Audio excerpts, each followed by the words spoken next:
I just kind of woke up in a grumpy mood this morning, and I realized that this has kind of been a reoccurring kind of thing, and it was kind of like, why was that so? And I was kind of just like curious about it, rather than just giving into it, rather than letting it kind of control my day. I just kind of thought, what makes us happy? Why are we so unhappy?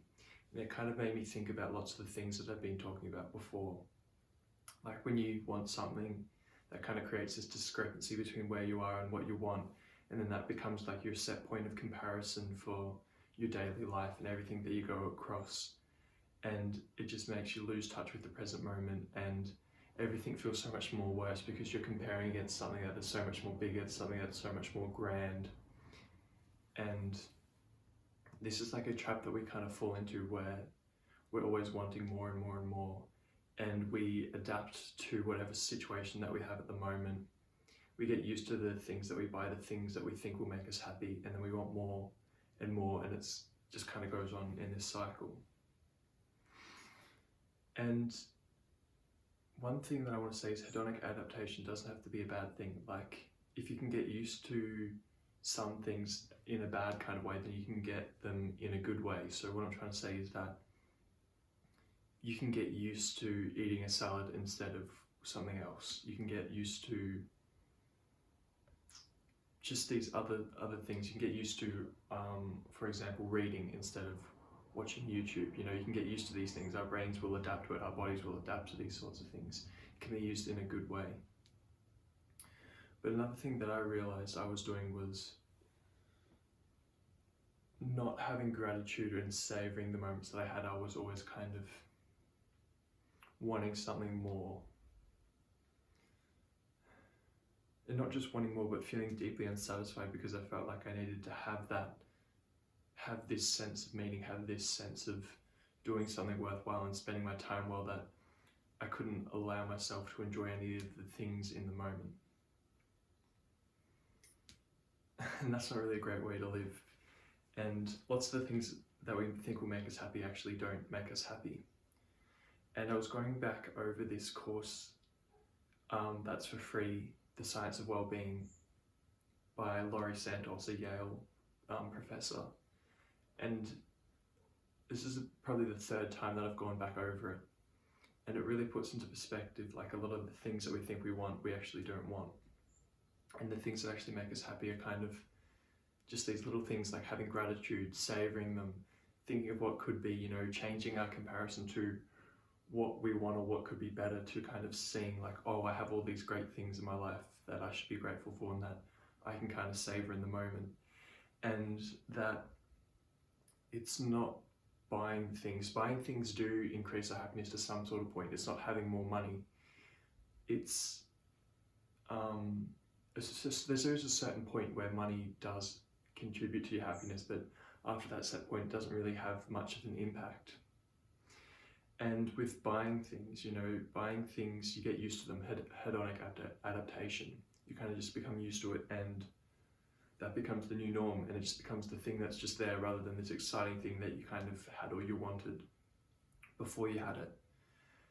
And one way to kind of counteract this is to focus on having more experiences rather than buying things, because experiences only last a certain amount of time, and then you go and then you enjoy it, and then you come back and then you're back in your own life and you enjoy that experience. You have a better kind of a better memory with it. You know, you don't get used to it, and you can always have like more different experiences and that sort of thing. And I realized that I wasn't doing that. I wasn't focusing on having experiences. I was worried about what I was going to get, and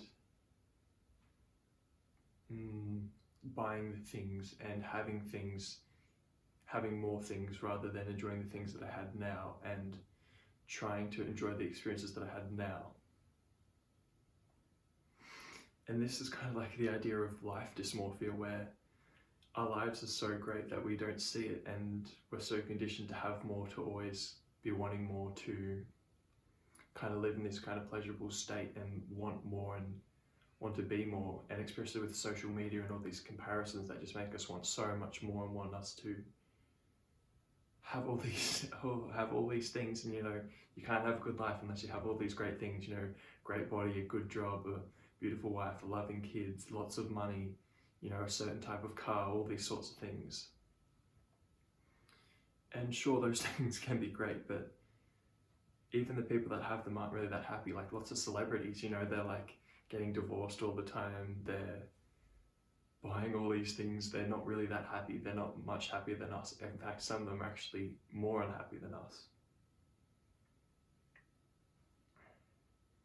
And so life dysmorphia is that we grossly underestimate the things that we have and don't savor the things that we have, and don't have gratitude for the things that we actually have, for all of these things that we have that we should be grateful for, you know, like this, like the fact that we're alive, if you are still alive, and that we have this body, that we have all these different things, you know, that we're in this great time to live in, where we have all this access to knowledge and just all these great kind of things. And it sounds really cringe to talk about like savoring things and being grateful for things.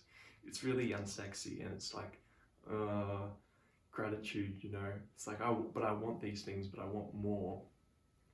But those things that we want more of, those goals that we think we have that will make us happy, actually don't. And these kind of things that seem kind of cringe, savoring what you have and being grateful for what you have and having experiences rather than investing in more and bigger things that you don't really need. You know, it doesn't seem as great, you know, it doesn't excite our minds as much, but we have this fallacy where our mind thinks these things will make us happy, but it actually doesn't. Anyway, that's just an idea that I've kind of been meditating on recently. Thank you for watching, and I'll see you in the next video.